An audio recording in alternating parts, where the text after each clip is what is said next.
Attention, please. Attention, please, gentlemen. Thank you. I am so delighted to have this brother here. We've been missing each brother for how long now? What's it? About, I don't know, it seems like it's 7 or 8 months. And I found out about this brother because of his program.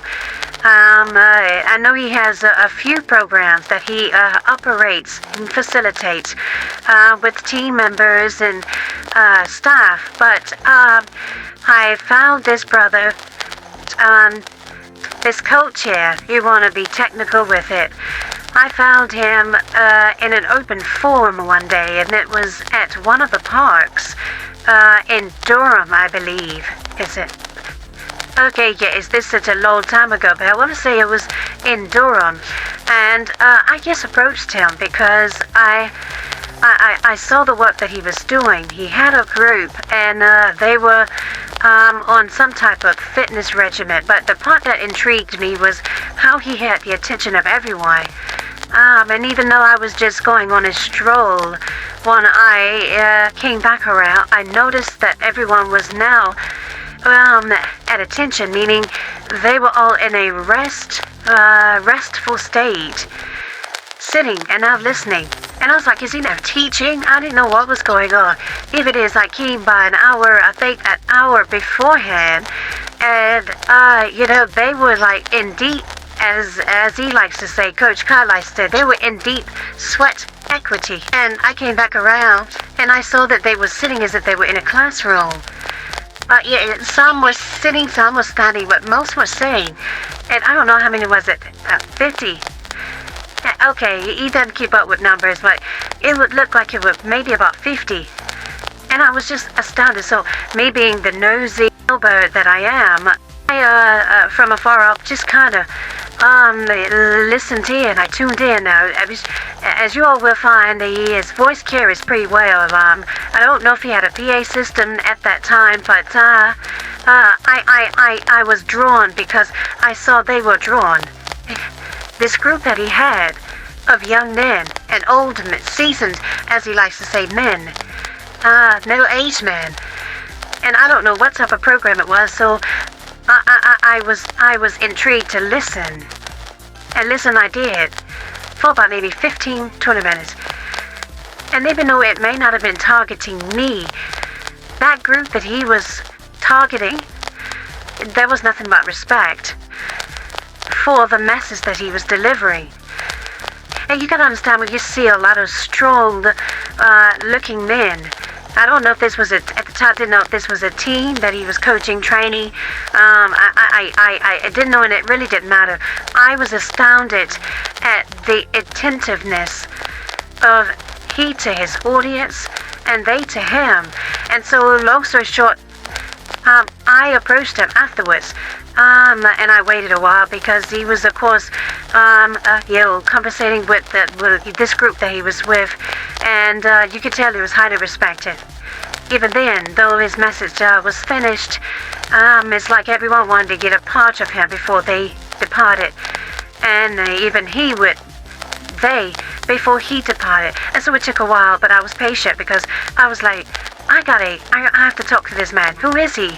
And so, long story short, I approached him. He was so gracious.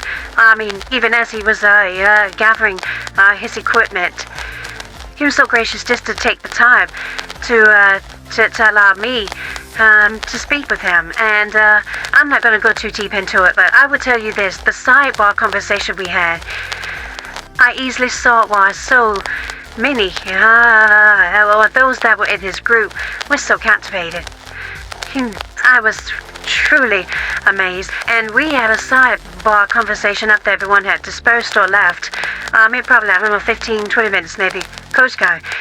Yeah, yes, but, and anything I asked him, he was more than willing to share with me, but it was his message. And so I told him I had, a couple of sons, that, I think really could benefit from his program after he shared with me what the premise of his program was. And so look, without further ado, I don't want to keep going because he doesn't really like these long intros. You will learn about this man, he chooses to be behind a curtain, though he's not afraid to be in front of the curtain.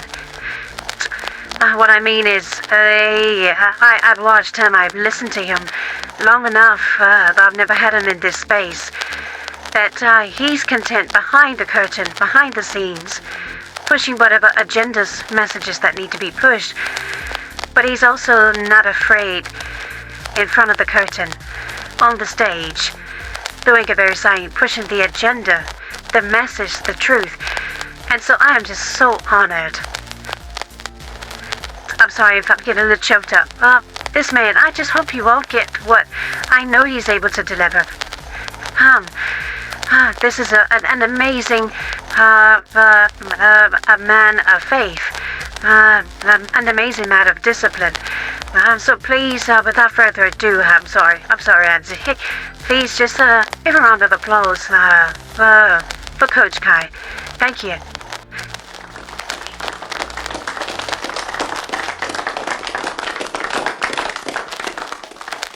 Wow, thank you all for just such a humble introduction. I am always honored wherever I'm blessed to go, wherever I'm blessed to speak, wherever I'm blessed to be invited. I always say this because it's so important to me. I'm always appreciative of allowing any audience for someone like myself to invade your space. And when I say invade your space, I do not take that lightly, because as again I say, wherever I'm fortunate to present a message, to speak, people don't have to allow anyone to invade their space, and vice versa. I don't have to allow anyone to invade my space. So I'm always humbled when anyone allows me, any audience allows me, any vessel allows me, any person allows me to invade their space. You all, first of all, I want to say you have an amazing forward thinker in Miss Jan. I had the pleasure of truly getting to know her, I would say, probably within this last year. I know she spoke well of me, which is biblical, by the way. The good book says, boast not in your own accomplishments, but allow others to speak well of you. That is so humbling, but now I want to return the favor and the accolades to her, because she was under the impression that I was the one sharpening her that particular day, but in actuality it was she that was forcing me to be sharpened. Because I could tell she was very intent with her line of questioning. She was very personable, and I could tell very intelligent, very ambitious, forward thinking. And though I didn't know much about her at the time, I've been truly blessed and fortunate to know more of her than I did months ago. And so it is an honor again to be able to grace this space, as I have been blessed to grace. And also it's a blessing for me to be graced by your presence, gentlemen. I don't take any of this lightly. Miss Jan is right. We've been missing each other, not intentionally, but when you have a lot going on, and there's a heavy call on your purpose, on your mission, when you feel like you have availability, the person on the other side of the street may not, because they're occupied with much, and vice versa. So it wasn't that we were trying to miss each other or putting one another on the back burner. It was just that we, again, are pursuing much. And so I think we both can say, Miss Jan, we're just grateful and fortunate to have one another in one another's space. What she doesn't know, and we'll talk about this later, Miss Jan, I will eventually invite her or ask her to speak to one of my groups. I know. I'll put it on the schedule. And yes, I said schedule, gentlemen. That's how my European brothers actually pronounce schedule. Just a quick sidebar. When we were in Paris, I believe. Yes, it was Paris. We were staying at the time There was a hotel. They had the concierge and so forth. So anyway, we're getting ready to leave, and the concierge, asked me after I had asked, him, what were some places just within close proximity, and he proceeded with asking me, so what is your schedule? And I had no idea what he was saying, and I said, I'm sorry, because he said schedule. And so, not to look like a total buffoon, because there was a slight language barrier. Remember, I'm in their country, their backyard, so it is I who should be able to know their language, but nonetheless, I had to ask a third time, certainly, and he said, look at schedule, and he pointed like at the itinerary that he was getting ready to show me, and it then clicked with me. He was saying schedule, and I felt so foolish, but you don't know, and he was very gracious. He did not feel insulted.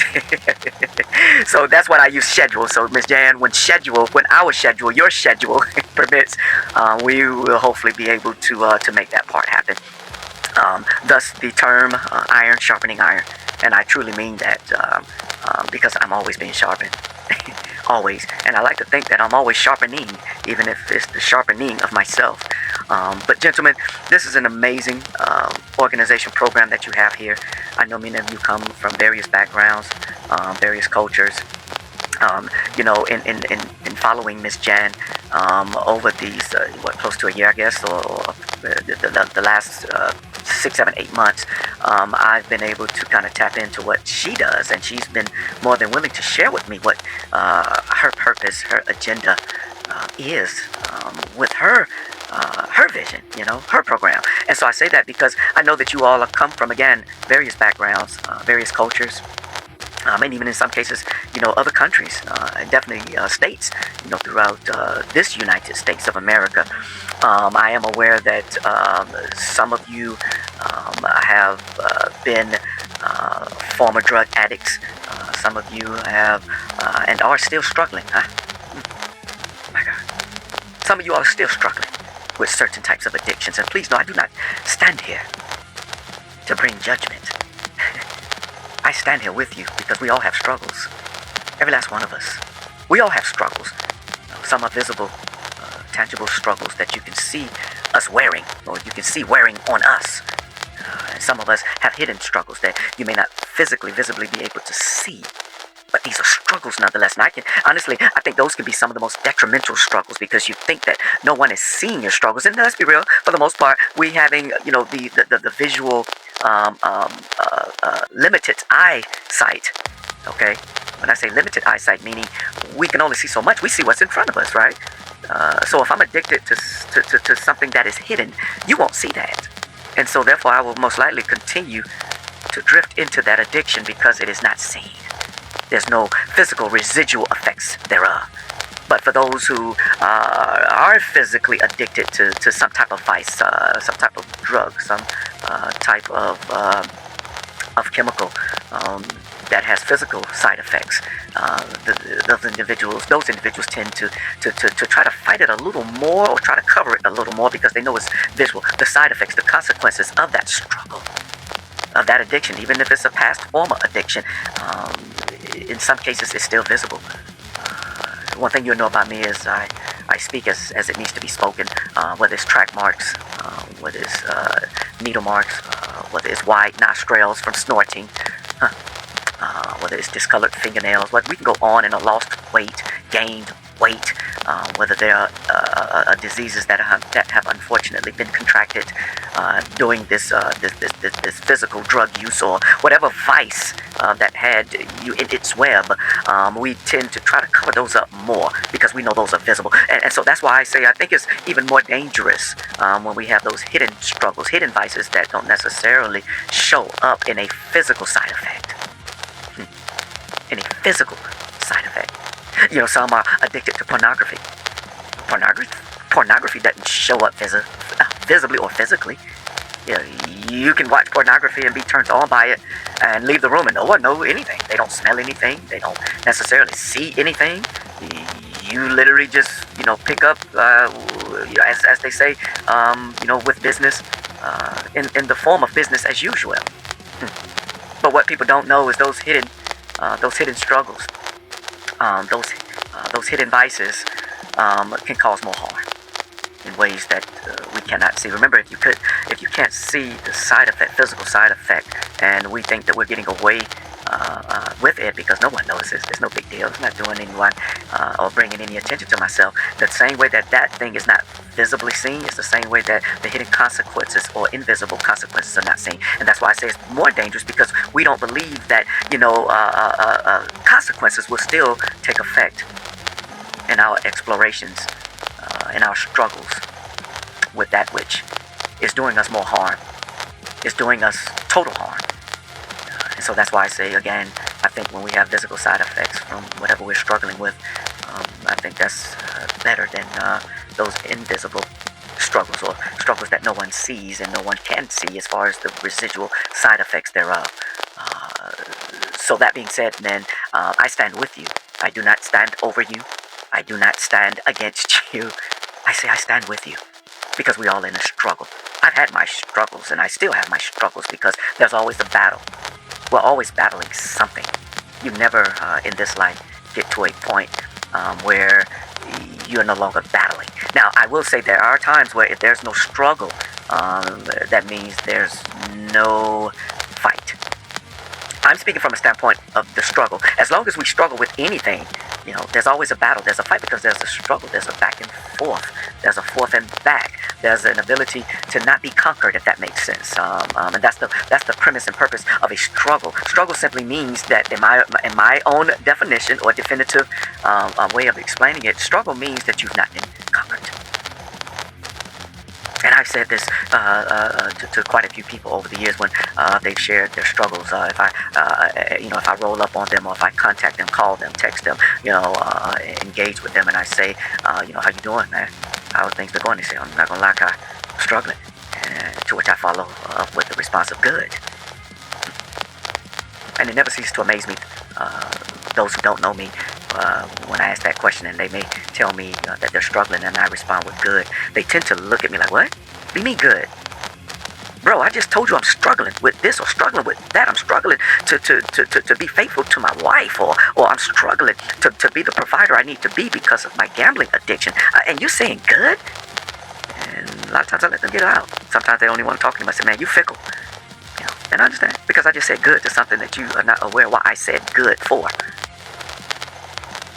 Then when they give me the chance, I follow up why I said good, the same way I just explained and expressed to you all. A struggle simply means that you've not been conquered. When I follow up with that, and I said, bro, the fact that you're struggling, that tells me you've not been totally conquered by that vice. You've not totally been conquered by that vice that has you in its web. You see, if there was no struggle, there would be no fight. It simply means that you've given in to that particular unhealthy vice. And if we can go Bible for a moment, that sin, I know people don't use that term anymore, but it is what it still is. And honestly, sin stings a little bit more. Let's be real. That's why we've softened it up over the years. We don't say sin, whether in the secular realm, or even in the church, in secular society, or even in church society. It's like you don't hardly hear that term anymore. Sin, S-I-N. I guess because it sounds so judgmental. Well, God is the only one who can judge. So if he sees that it's a sin, that's what he calls it, as a sin. If members, your brothers who are either in the faith or not in the faith, and you have a rapport and a relationship with them, if they tell you, yo, bro, this is wrong, man, what are you doing? What they're saying is, this is sin. No, they're not saying it. I like to just say the word, even to myself, because if I don't say it to myself, I would tend to think that it's softened, it's not that bad. You see, you can talk yourself out of something that is truth, and thus pacify it. I've learned that also. Not a good look. You definitely do not build strength of character, and resilience and endurance when you speak to yourself like such, justifying the things that you've done instead of calling those things out as though they were. If I knew I hurt someone, I truly hurt them, and I hurt them deeply, instead of trying to soften it up. Oh, I just said this and that. They're okay. When you know deep down the things that you said or the things that you did hit that person to their core, but you want to dull it down. No, deal with that truth straightforward, so it can sting, so it can bite, even so it can maim you, and even hurt you. And if you gentlemen are able to withstand the rigors of the truth, you can endure the rigors of the truth. And what the truth will tell you, if, notice I say if, that's a condition word, if you can endure these things that the truth is willing to reveal to you, if you're open to what the truth is willing to deliver and give to you, then it'll set you free. Yes, it will set you free. This I know. For as the old vacation Bible school song used to go. This I know, for the Bible tells me so. I know some of y'all like, yo, did I come here to a preaching session? Is this church? No, it's just word. It's just word.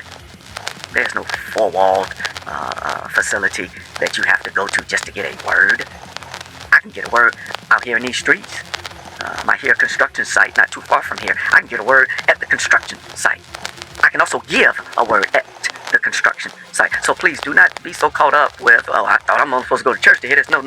That's the problem. We tend to just limit what we are to receive to certain places. In other words, I'm only to learn when I go to school. No, sir. No, sir. You can learn outside the facility of higher education. You can learn outside the four walls of a classroom. So the same rule applies. Whether you're receiving a knowledge inside or receiving a knowledge outside, it's a knowledge nonetheless that is being received if you allow it to be received. So I say again, I do not come standing over you. I may be tall in stature, I thank God for that, but I am also small. Small, I say, when it comes to my fellow man, my fellow brother.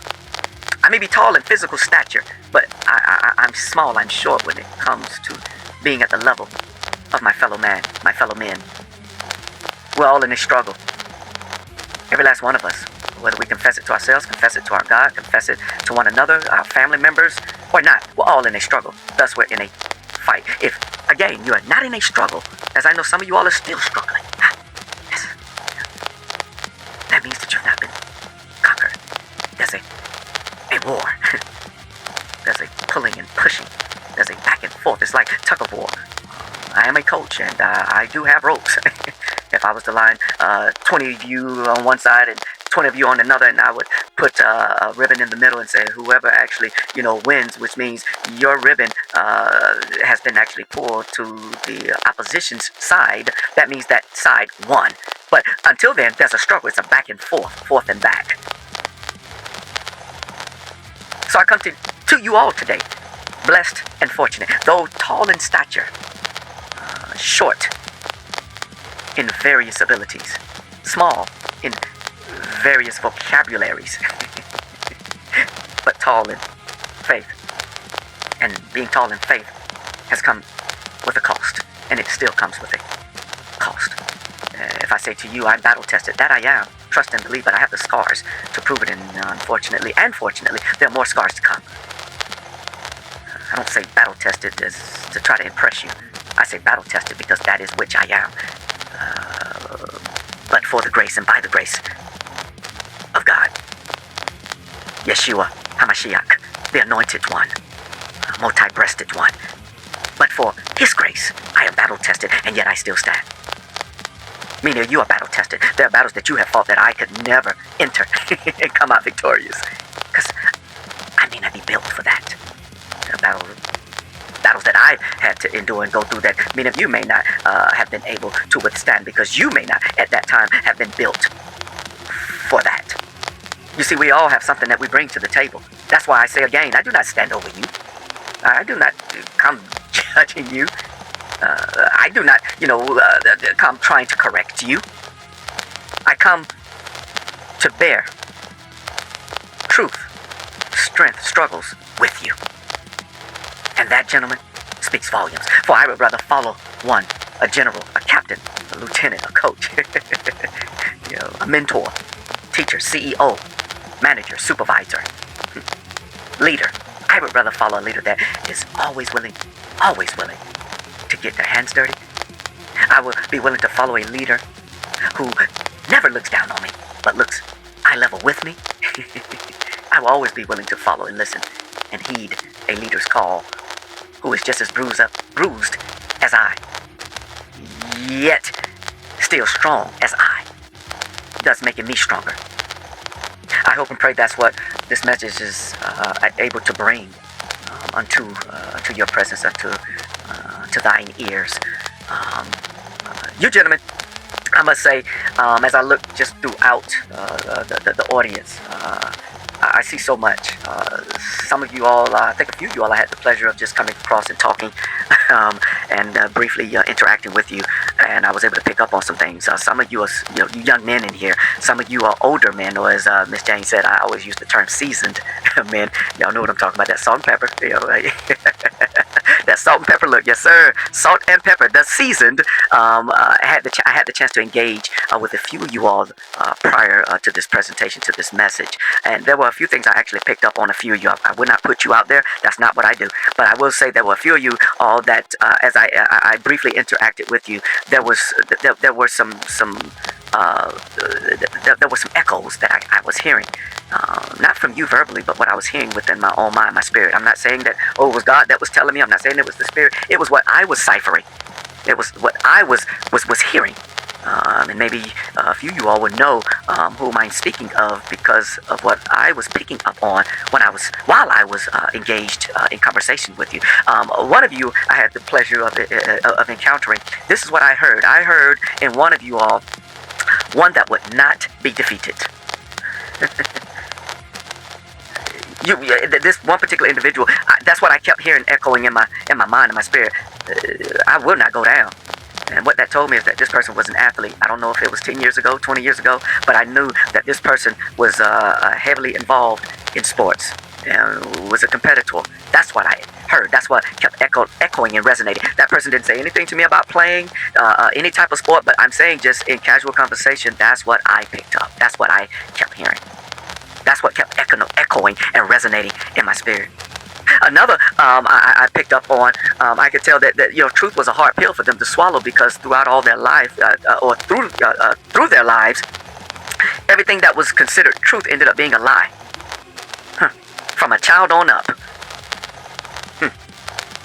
Everything that was considered or he was told was the truth ended up being a lie. Thus, he has a hard time dealing with the truth. I sympathize with you, sir. That's why it's always good to be of good cheer. Meaning, be of good cheer because you've been a part of and you have partaken of good truth. Real truth. Not deceitful habits. Not half-truths. Whole truths. That's a hard pill to swallow. Hard pill to swallow.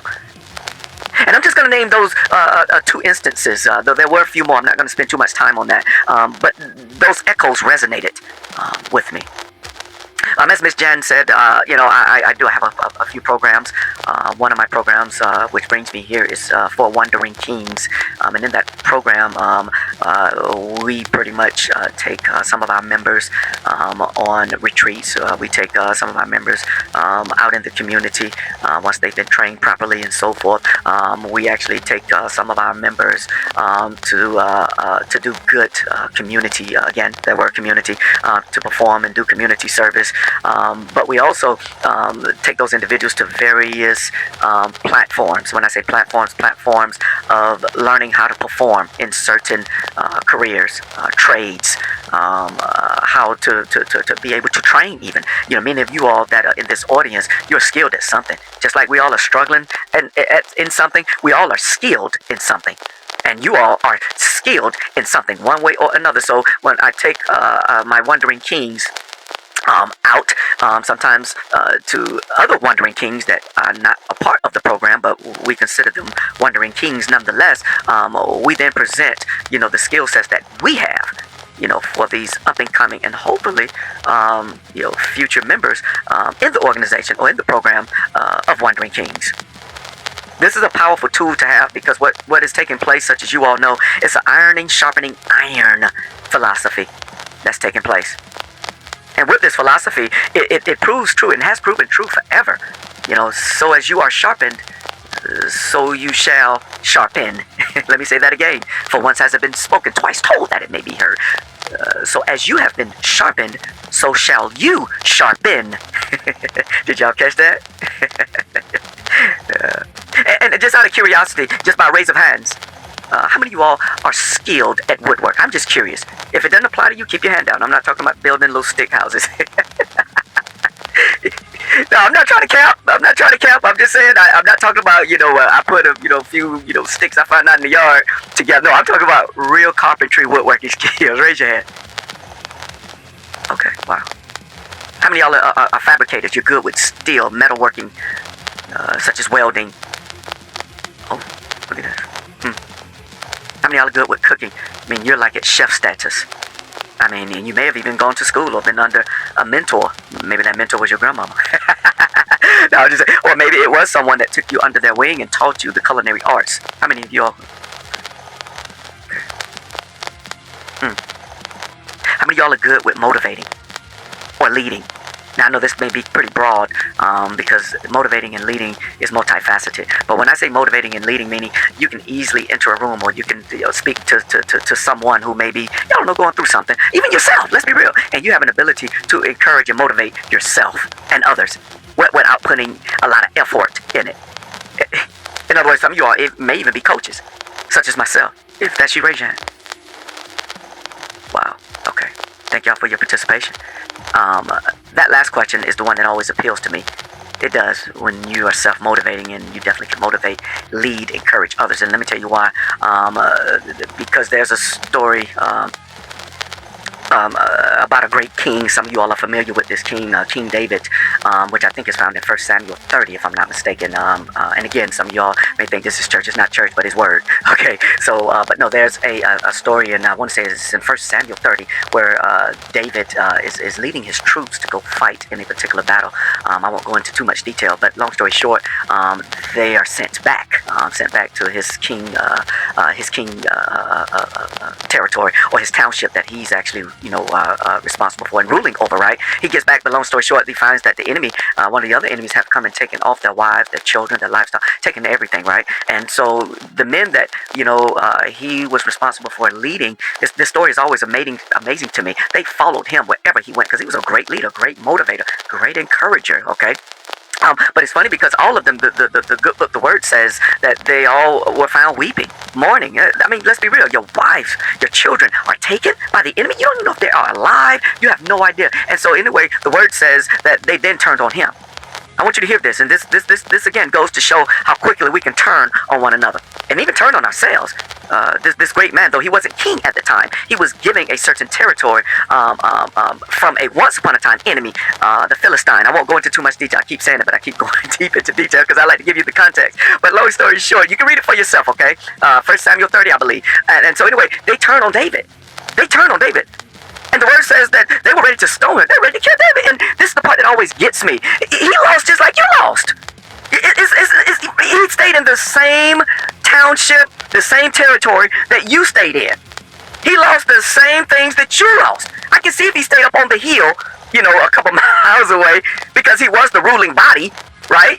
No, the scriptures didn't say that. They took from him just like they took from them. But the part that always gets me, gentlemen, is that they were ready to stone him. Like you took us away from our camp. We're blaming you. I've never understood that, but then again, I do understand because we can turn so quickly, so aggressively on one another and even on ourselves.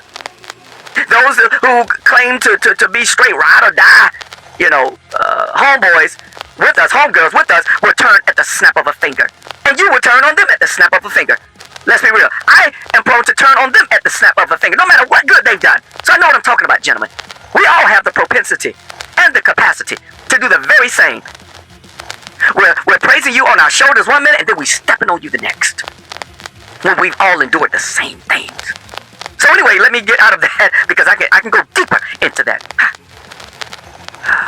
But the text says they were ready to stone him. But this is the part I'm getting to, especially to those of you who raised your hands as being leaders, motivators, encouragers. The word says, even in his despair, he found a way to encourage himself in the Lord, in his God, in his might, in his goodness. Probably snotty-nosed and teary-eyed, I can only imagine.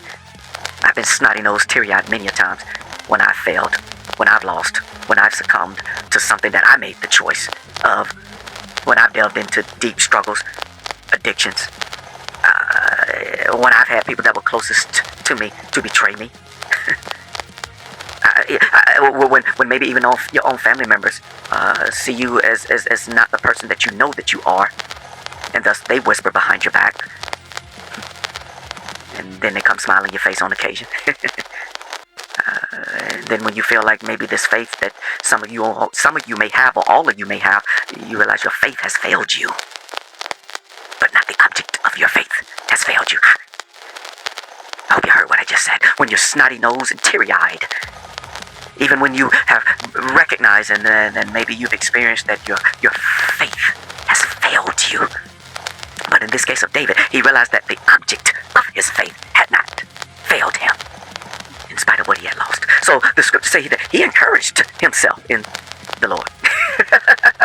Are you kidding me? No one else was encouraging him. Remember, they were ready to stone him. Now, I'm sure David stole away somewhere. He got away into his own sacred place, his quiet, private place, wherever that place may have been, and he encouraged himself in the Lord. For there was no one else that was willing to encourage him. Everyone was against him. Gentlemen, that takes not only strength, but it takes the power and the might and the spirit of Jehovah God. Of Jehovah Nisi, the Lord my banner, victory. That's what that means, and that's what it proclaims. It would take the strength, the spirit of this for one to encourage himself in the Lord, his God, even if his faith has failed, his hope, his belief, his strength, but his God has not failed him. I've been there many a times where my faith may have failed me, but the object of that faith, which is God himself, has not failed me, though it felt like it. Many of you just finished with delving deep into the dark, whatever that dark space, is of addiction. I say it again, for once has it been spoken, twice told, that it may be heard. I am not here to stand over you. I am not here to point fingers at you. I am not here looking down on you, but I am here with you, being sharpened and hopefully sharpening. For many of the afflictions of those who fight, as the good book says, many are the afflictions of the righteous. But if you have the object of your faith in your life, the good book, the word says that you will be delivered. We will be delivered from out of them all. But notice the first part of that. Many are the afflictions, and if we can change it up and kind of modify that a little bit, many are the addictions. Many are the addictions of those who struggle, or many are the addictions of the righteous. You can be, addicted to anger. Let's be real. That's why they have anger management. You can be addicted to depression. You can be addicted to low self-esteem, always feeling lowlier than everyone else, and you've gotten so comfortable in this particular, space, whether it's from a child, whether it's because of the life of hard knocks has hit you so hard repeatedly, you just tend to walk with your head down. You find yourself addicted to that particular low self-esteem behavior because it's comfortable. See, addictions is not just with the poisonous chemicals. Addiction can come with emotional, negative,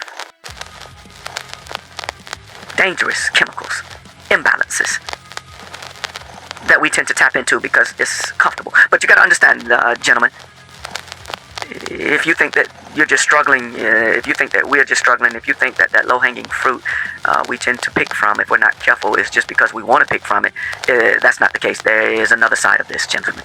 Though this other side can't make us do anything, oh my goodness, he can sure appeal to us in everything. He can sure make what we see in front of us, that maybe even behind us in the past, he can bring it right back in front of us on the new path that we're walking on in such a way it is so tempting you feel like you can't avoid it. There's an enemy, gentlemen. This is not only the accuser of the brother, he's the tempter of the world. The good book says that the world lies in the lap of the wicked one. Let me say that again. The world lies in the lap of the wicked one. Meaning he pretty much has attained rulership over this world since man gave up their rulership and dominion to him eons ago in that old garden of Eden. Some of you all know the story. We gave up that right. So therefore, the enemy is truly and I don't want to go too deep because I don't want to confuse anyone, but I just want to make this truth known. The enemy, the devil, Satan, Lucifer, whatever you want to call him, fallen angel, he is the God of this world. Y'all like, whoa, no, it's only one God of this world. No, understand something, gentlemen. This is Bible. This is not me just saying this. That's why it's always good to do your due diligence, and to fact check, as they say now, to do a fact check. Not FAT, but FACT, fact check on what is being proclaimed. Not from just me, but anywhere for that matter. Yeah, because you never know if someone is giving you misinformation. But for some of you all who may be a little astounded and thrown off with what I said, yeah, the devil, the tempter. Remember, but I'm not saying that he makes us do anything. The old saying, the devil made me do it. No. He can't make us do anything. But boy, he can sure put a fine, oh my goodness, tasteful, pleasant to the eye, okay, thing in front of us. And if you doubt what I say, you can go to the good book, 2 Corinthians 4 verse 4, where it speaks on who the God of this world is. And it even goes a step further where it says, in whom the God of this world hath blinded the minds of them which believe not. Does that sound like him? Yes. He will blind us to the thing that hurts us the most, but he will blind us to lead us to believe. Yes, it will feel good. See, this is the thing that gets me in trouble sometimes, because I'll go to certain places and I'll speak to certain audiences and I'll make something like this. No, yeah, it feels good. And people will kind of gasp, oh my goodness, he's condoning it. I'm not condoning anything, gentlemen. And don't use what I say as an excuse, because you have to still deal with the truth. Okay? So I'm not saying that, well, see, it does. Of course it feels good. That's why they call it temptation. That's why that needle and that chemical liquid, or those rocks, or that depression that's looming over you, draws you. Because it feels good, no matter how detrimental it may be thereafter. It draws you. Thus the temptation. Thus the enemy, the devil.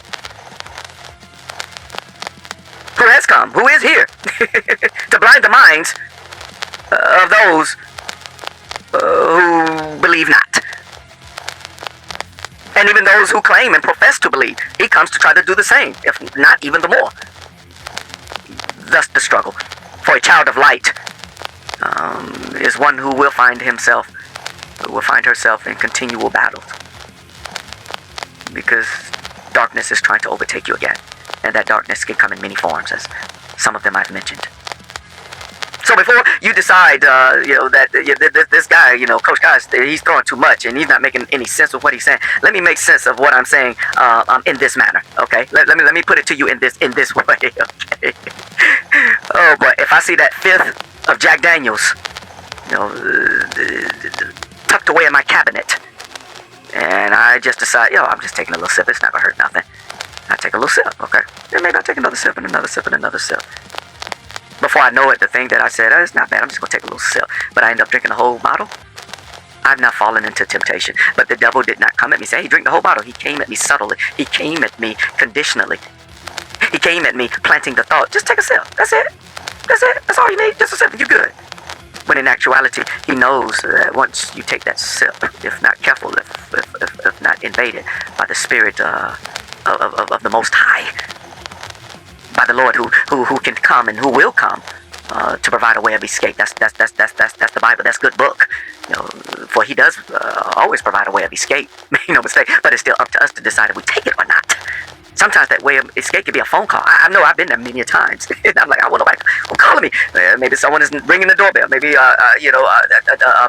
sometimes just a direct message has been sent to me where the notification has slightly distracted me. But I chose not to take that way of escape. Sometimes it's just an internal, moral, spiritual compass that you realize, no, I don't want to go back to this. That's the way of escape. But what the devil does is he comes and he just tells you, just take a sip. And then that sip turns into 2, 3, 4, 5, 10, 20. Before you know it, that whole fifth is consumed. And you slithered, drunk, because you've been tempted. Oh, but it feels good during the process. Make no mistake. That's why it's called temptation. Many of you, when you head home, you will be in a fight for something. I'm not just talking about alcohol, gentlemen. I just gave you some of those as examples some tangible, some of those vices and addictions, some not tangible. Those vices and addictions you cannot see. Please understand the detriment of both. The seen and the unseen. The light and the dark. If you find yourself betwixt both, you're in a struggle. But if you find yourself totally won over, conquered, and you're not in a struggle, that means you have truly been conquered. This question was actually asked to me before, and it was a good question. They said, well, if I'm no longer struggling and I'm now a child of light by the blood of the Lamb, the Savior, Christ, Jesus, Jesus, Christos. If I'm now a child of the light and I'm no longer struggling, is that a bad thing? Because that means I've not been conquered. I said, that's a very good question. But then I had to enlighten them. I said, look, I hope you understand what I'm saying. Yes, even as a child of light, a Christian, a believer, a man of faith, yes, you've been bought with an amazing price. It may be cheap for you and I, but it was very costly to him. Him being the Lord. It was very costly. Cheap to us, but most expensive and costly to him. Yes, you are somewhat right, as that question was asked.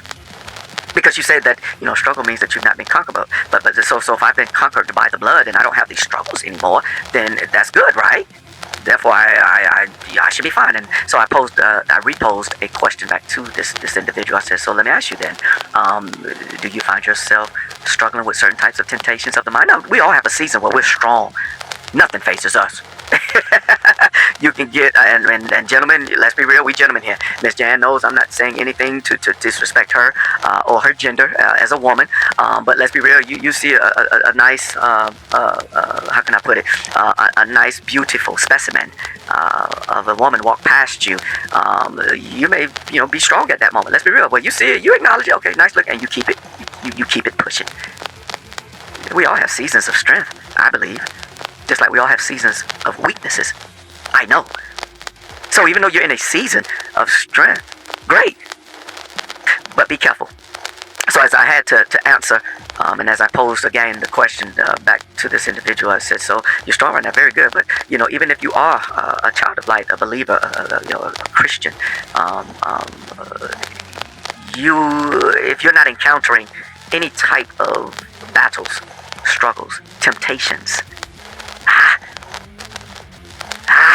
and it was hard for me to bring it out. I literally had to I had to provoke thought in this individual's mind. I said, if you're not struggling in anything, you're not tempted in anything. I didn't say if you sinned, for all have sinned and fallen short, and all will sin and fall short. But my whole point was, if you're telling me that you've not struggled, how long have you not struggled? How long have you believed you've not sinned? I said, you may need to delve deeper into the word.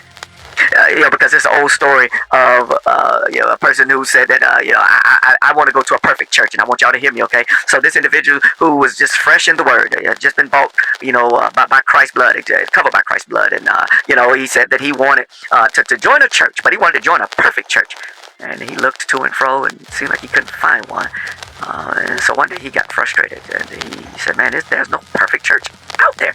And so this one wise soul came to him and said, well, why don't you start your own church? And the guy said, oh my goodness, that's a great idea. So he did just what was suggested. He started his own church and started out with 5 members, 10 members, 20, 30, 40, 50. Long story short, this individual like, hold on. This church is just like the other ones. Well, the whole point was wherever you go, that church is no longer perfect.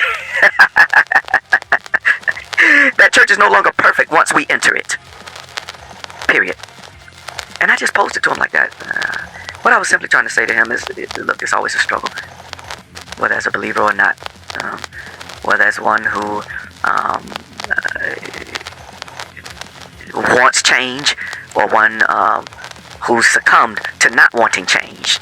If you succumb to never wanting change, then guess what? You're most likely right. You will be conquered, and thus there won't be a struggle.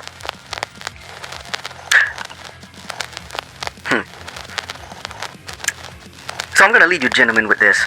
As it has totally been an honor to be in your presence. I'm going to leave you with this, many of you, and even myself included, because a word has gone forth. Prepare for some stumbling blocks thereafter. Thereafter can be after you leave here. Thereafter can be sometime this week, this month, and even within the next few minutes. But I want to leave you all with something to think on in spite of our struggles. This one thing I have learned, and still learning, is this. When God takes when He takes us from a good season to a great season, or a great season to a challenging season, it can cause stress. You know? That's causing struggles, because it causes change. It not only causes change, but it causes movement in the unfamiliar. The very thing that used to conquer you, you find that you're fighting that thing that once conquered you. So there's a different movement now in the unfamiliar, in the unseen. So whenever there's a challenging season that we are having, just know the reason that season is challenging is because of the stress that it causes, the struggle therein, because change is taking place, thus provoking a movement of the unfamiliar, or in the unfamiliar. And never forget, just like we see the shifting of concrete, cracks in the side of buildings, the reason that you see those stress fractures, cracks, is because of the stress levels. These changing, shifting, moving the buildings, shifting, sidewalks, continue to move because they continue to change. But just because you see a crack, because of stress, because of struggle, doesn't mean that you can break it. There's some sidewalks, some buildings that are darn near 100 years old, and you'll see the cracks, but that building, that sidewalk, is still as firm as it was when it was first constructed, if not stronger, because it's had to endure unfamiliar movement. Because of change, because of struggle, because of stress. And just like they'll put like a thin layer of concrete paste over that crack cosmetically to try to make it more appealing, that crack is still there. It's still underneath. Oh, but it's stronger than it's ever been because it's endured various unfamiliar movements, stresses, struggles, thus increasing its strength. The same is with our faith, gentlemen.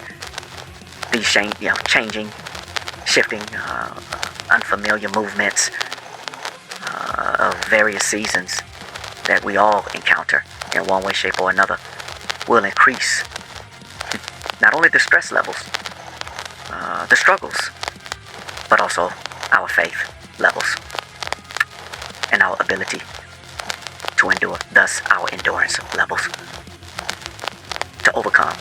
You can still overcome and struggle on occasion, but notice the key word is I've overcame one level and I may have that level conquered, meaning that's no longer a struggle to me. Well, but be prepared. Like I shared with this one gentleman I told you the story of, there's another level, another layer, another dimension, another season coming that will test you.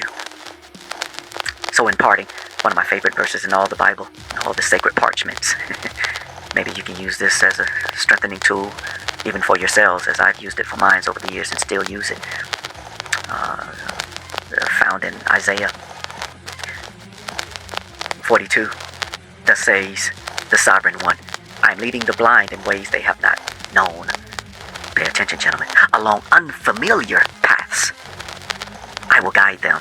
I will turn the darkness into light before them. And I will make the rough places smooth. Let me share that again. For once as have been spoken, twice told, that it may be heard. In spite of our struggles, our challenges, our vices, our defeats, that great prophet Isaiah in 42:16 said, I will lead, thus says the Lord, the blind in ways they have not known, along unfamiliar paths, unfamiliar movements, and that I will guide them. and I will turn the darkness into light before them and make the rough places smooth. Everyone is blind, gentlemen, until their eyes are opened. I want to thank you all again. As I started off with my greeting, I want to thank you all again for allowing me, this struggling vessel, this strong vessel, by the grace of God, to stand before you. And mostly, I want to thank you for allowing me to invade your space. Miss Jane, thank you. Gentlemen, thank you. Not all who wander are lost.